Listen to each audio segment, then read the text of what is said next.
I denne video vil jeg vise, hvordan vi udfylder vores skabelon til vores landekort, så vi får et nogenlunde ens resultat. Det jeg skal bruge, det er, at jeg skal bruge et kort, og jeg skal bruge et flag fra det land, jeg nu har valgt. Og i mit tilfælde har jeg valgt at skrive om Japan. Så jeg udfylder lige her for landet med store bogstaver og hovedstaden Tokyo med normale bogstaver.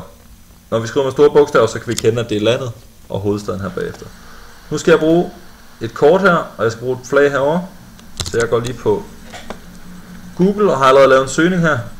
Jeg har fundet ud af, at worldtravels.com de laver nogle ganske fine kort, så jeg har lavet en søgning på map, worldtravels.com, og så det land, jeg nu har om, i det her tilfælde Japan. Og der dukker et billede op hernede, som jeg trykker på.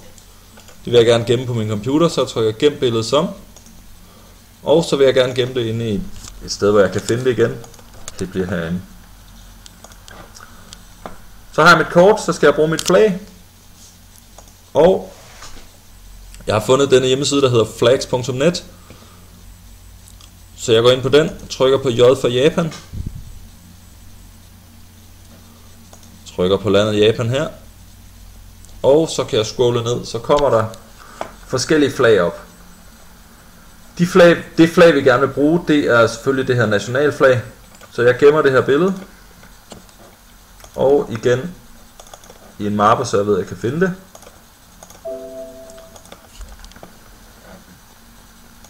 Sådan der. Nu er jeg klar til at lægge det ind i min skabelon. Så det jeg gør, det er, at jeg trykker indsæt herop, trykker på billeder. Og finder Japans flag her. Det var der. Nu kommer den op hernede i bunden, som lidt skørt, og hvis jeg flytter rundt på det, det vil den ikke rigtig acceptere, og i hvert fald flytter den et eller andet mærkeligt sted hen nu. Nu forsvandt den måske helt. Nu flytter den lige tilbage igen. For at kunne flytte rundt på det, vil jeg gerne have tekstombrydningen ændret. Det gør jeg ved at højreklikke på det, og vælge den, der hedder ombryd tekst, og så vil jeg bare gerne have den til at være tæt.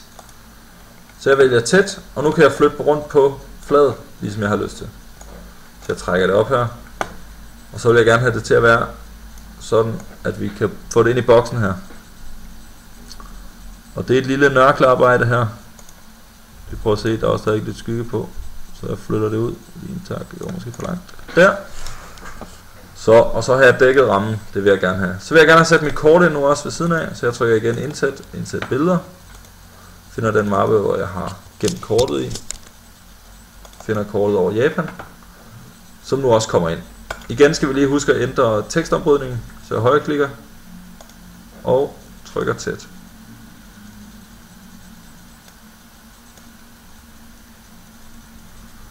Og jeg ændrer størrelsen og prøver at flytte det lidt, så det kommer til at se pænt ud og står lige i boksen her. Det er cirka sådan. Så skal jeg have udfyldt her alle mine data, og det gør jeg lige. Jeg har nu udfyldt mine data hernede, og mit kort er i princippet bare klar til at blive udgivet.